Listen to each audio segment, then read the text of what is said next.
Babu mashil khuffaini, bab mengusap sepatu. Hukum asalnya setiap anggota wudu itu harus dicuci kecuali kepala dan telinga dia diusap.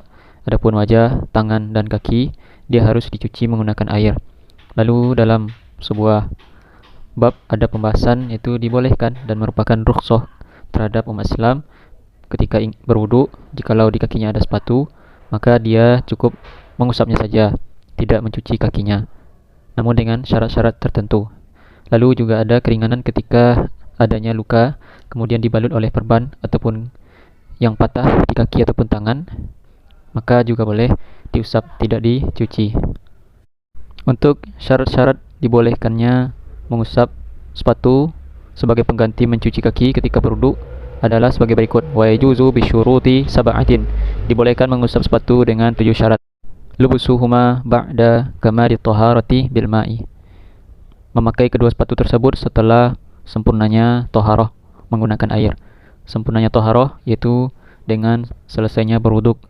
Kemudian dia pasang sepatunya sampai mencuci kedua kakinya, yang mana wudunya ini atau taharahnya ini menggunakan air yang tahurun, suci, mensucikan. Dia belum boleh menggunakan sepatunya jikalau dia belum mencuci kaki kirinya. Harus diselesaikan wudunya secara sempurna, lalu baru dipasang sepatunya. Wasatruhuma limahallil fardi walau birabtihima.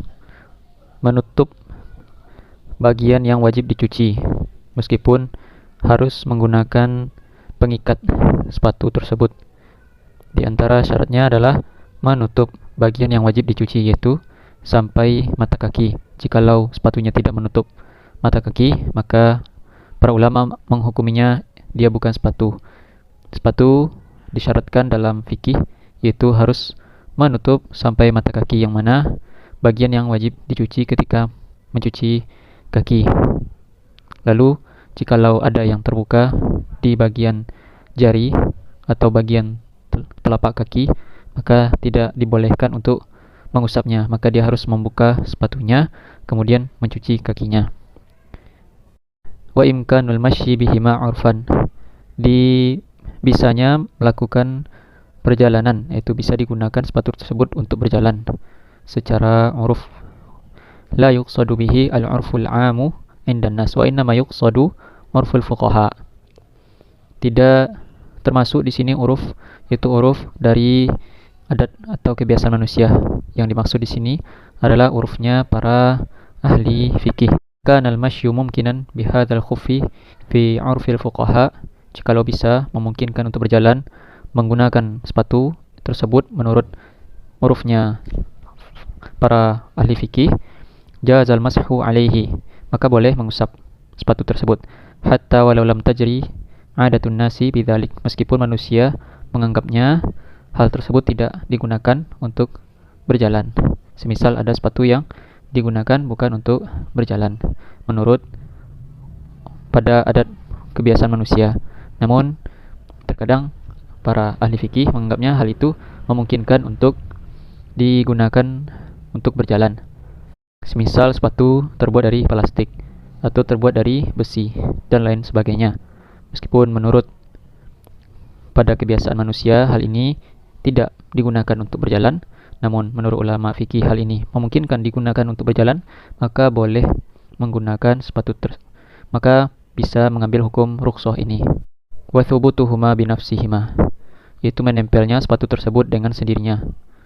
Tu anna min syartil khuffi alladhi yumsahu alaihi an yakuna mimma yathbutu bil qadami binafsihi. Yang diinginkan dari syarat yang selanjutnya ini adalah sepatu tersebut menempel di kaki secara tersendiri. Maksudnya tidak perlu diikat, min ghairi rabtin fil qadami, tanpa diikat di kaki. Wa ibahatuhuma, kemudian zat yang digunakan maupun cara mendapatkannya ini haruslah dengan cara yang mubah, misalkan melalui jual beli ataupun diberi orang lain. Adapun jikalau sepatunya tersebut dicuri atau memakai sepatu orang lain tanpa izin, maka ini tidak disebut dengan sepatu yang mubah, tapi sepatu yang haram. Maka sepatu yang haram tidak boleh diusap karena rukhsah, tidak boleh dalam maksiat. Wa taharatu ainihima, sucinya zat dari sepatu ini. Jikalau sepatu tersebut terbuat dari najis atau bangkai, maka sepatu tersebut yang terbuat dari kulit bangkai maka tidak boleh diusap. Haruslah dari benda-benda yang suci, seperti kulit yang memang dari hewan yang disembelih secara syar'i, atau dari kain yang memang asalnya dia adalah benda suci, atau terbuat dari plastik atau dari yang semacamnya. Kemudian wa adamu wasfiha al-basyarah, sepatu tersebut tidak mensifati kulit. Maksudnya an yakuna satiraini lil launi al-jildi. Hendaklah kedua sepatu tersebut menutup warna kulit. Fala yadhharu launul jildi min waraihima. Jangan sampai warna kulit tersebut nampak dari balik sepatu dari luarnya.